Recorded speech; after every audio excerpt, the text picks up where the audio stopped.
John MacDonald can usually be found in his workshop, a barn that he built tucked behind his house in North Attleboro.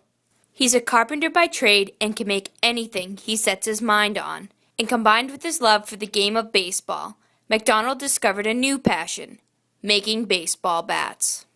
I started about 6 or 7 years ago. I could pretty much make anything out of wood, and it was something I had never done before.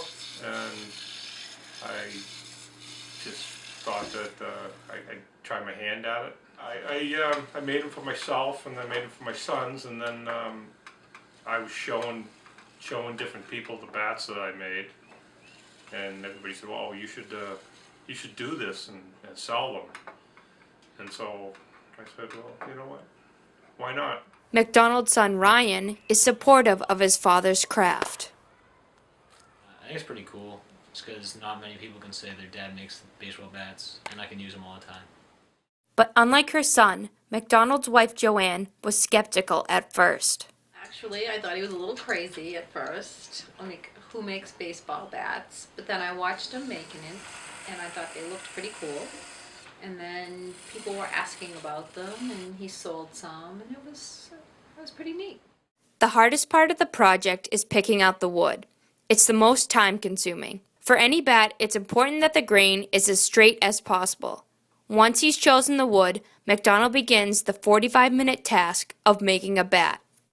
The tool he uses is called a roughing gouge. It allows him to shave the wood down to the shape he wants. He does everything by eye, stopping at times to use the finished bat as a template and adjusts the tool rest to get the angle he wants. Once he's done, he sands it and puts on the finishing touches to prepare the bat to be sold. I think it's just really cool to watch him out there with the machinery, the lathe going, and just seeing one piece of wood turn into a bat.